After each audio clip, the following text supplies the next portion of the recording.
Over 50 meters under the sea, a man walked along the ocean floor.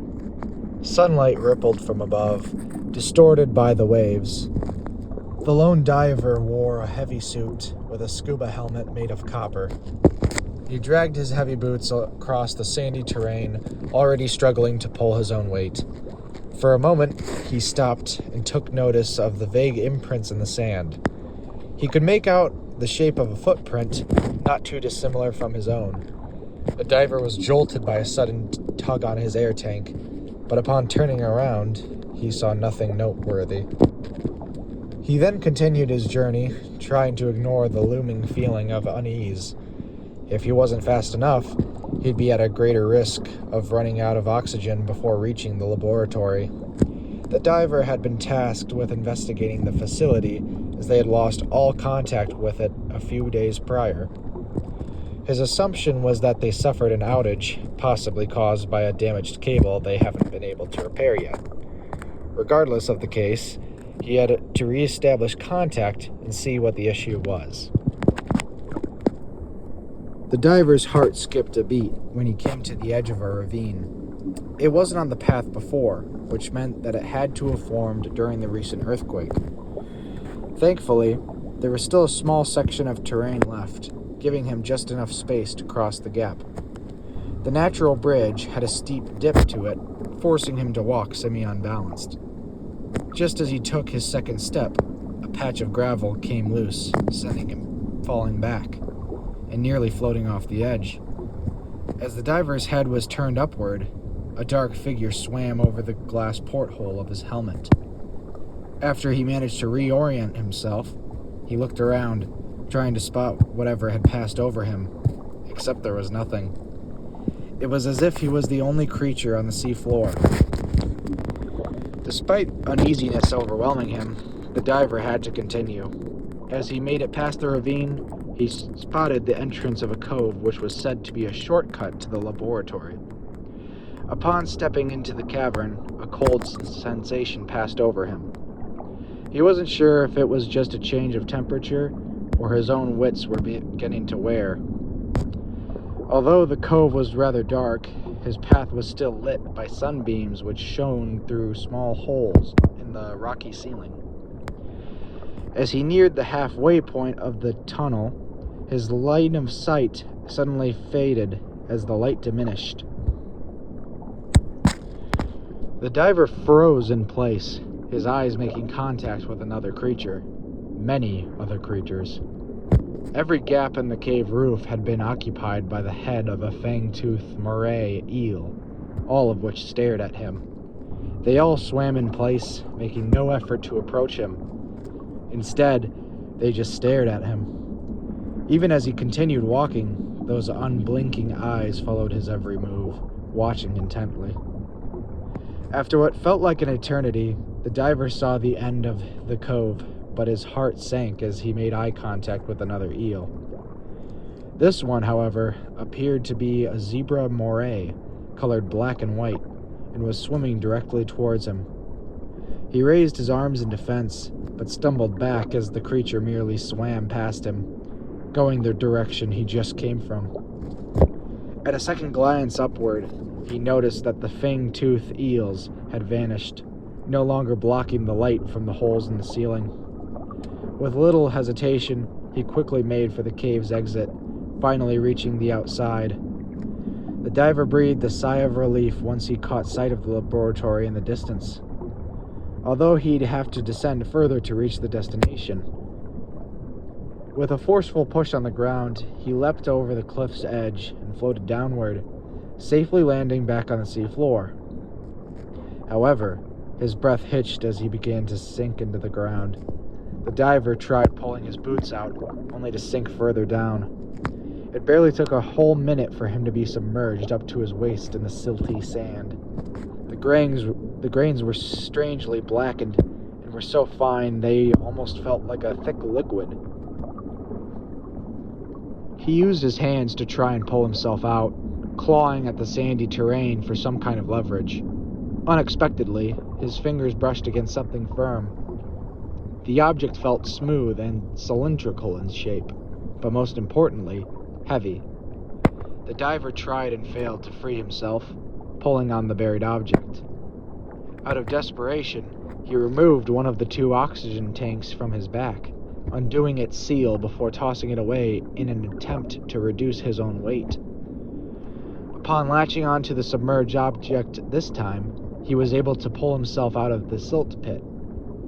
He finally got some solid ground under him, but as he stood, the buried object came with him. The diver's eyes widened with surprise at what he held in his hands. It was an oxygen tank. Even more strange was the complete lack of rust or wear. A concerning fact was how it appeared to be a standard issue tank, like the one he was currently wearing. Could it be from a member of the research team? Did they attempt to reach our station, but suffocated in the silt pit? No matter the case, the diver had to continue to the laboratory. Once he arrived at the structure's entrance, he found himself unable to manually open the airlock. Hoping to at least gain the attention of the research team, he walked over to one of the windows. The diver froze in shock at the sight of a broken glass window. In disbelief, he stuck his hand through the gap, feeling nothing but the cold weight of water on the other side. His stomach dropped to the sensation. He immediately began climbing through the open window, careful as to not cut his diving suit on the sharp glass. When the diver stepped inside the flooded laboratory, he found the entire place in disrepair. Screen monitors and scientific instruments floated precariously around the lab, with even a few small fish swimming about. He frantically searched the facility, looking for any sign of what might have caused the tragedy. Once he entered the next room, the diver felt his stomach drop as he came face to face with that familiar black and white eel. The creature appeared to hiss at him before swimming over his head and leaving the room. After taking a moment to collect himself, he finally began exploring the room. What immediately caught his attention were the skeletal remains lying on the floor. He could hardly believe his own eyes. There's no possibility the bodies would decompose in such a short time frame. They had last heard from the researchers just a few days ago, and yet it looked as though the place had been flooded for months. None of it made any sense, and the more he thought about it, the more he was disturbed. The diver had no idea what else to do other than turn back and tell the others what had happened. While starting the trek back to his home station, the diver noticed it was quickly becoming dark, and the sun was setting earlier than expected. He hopped along the pathway, hoping to recognize his prior route. No such relief came as his surroundings looked completely different. His heart began to race. The darkness was closing in around his vision, and he had no idea where he was. He froze upon hearing a very faint noise. It sounded like whispering. It was all around him. Despite looking around, there was nothing in his line of sight. He was alone in the ocean, though it didn't feel like it. His head snapped to the side as he heard what sounded like a laugh. Then it came again from behind. By now, the sun no longer shone, and he could only see a few steps in front of him. The murky water only distorted his vision further, and he panicked. The diver picked a single direction and started walking as fast as he could. With every step, he was heckled by unseen whispers and laughs. They only grew louder as time went on, and for some reason, he was having a hard time breathing. The diver began to slow down, and his limbs grew heavy as it became exhausting just to move. His head swam, and only then did he realize he was running out of oxygen. His legs finally gave out, and he collapsed on the sandy sea floor. Unable to move, he laid there helplessly as the zebra moray eel swam above him. That's when the voices grew even louder. It sounded as if they came directly from the eel. The second that thought came to mind, he heard singing. It sounded like a low humming mixed with a high-pitched voice. The diver pushed himself up, only to slip on the sand and fall on his side. Darkness swam around the corners of his vision. He fought to keep his eyes open, but upon blinking, he saw the zebra moray in front of his helmet's porthole. The eel stared directly into his eyes, unmoving. The diver's heart stopped as he heard it speak. "Wake up," it said to him. Just as his eyes closed, they shot open again. Only this time he wasn't in his diving suit. He was still laying in bed, having been woken up from the nightmare. Despite it being just a dream, the whole experience felt unnaturally realistic, so much so that he was still shaking. He finally threw off the covers and swung his legs out of bed, only to feel cold water soak his feet. The diver recoiled and panic set in as he watched the water level begin to rise. Thinking fast, he leapt off the bed and darted to his closet, immediately putting on his diving suit. The water had risen up to his chest by the time he finally equipped his helmet. He luckily had an oxygen tank nearby, managing to attach its hose to the back of his helmet. His station was now fully submerged, and he had nowhere to go except the nearby laboratory. Was it safe? Was the tragedy he discovered just a creation of his dream? "No," he heard a voice say. The diver whipped around to see that same zebra moray eel.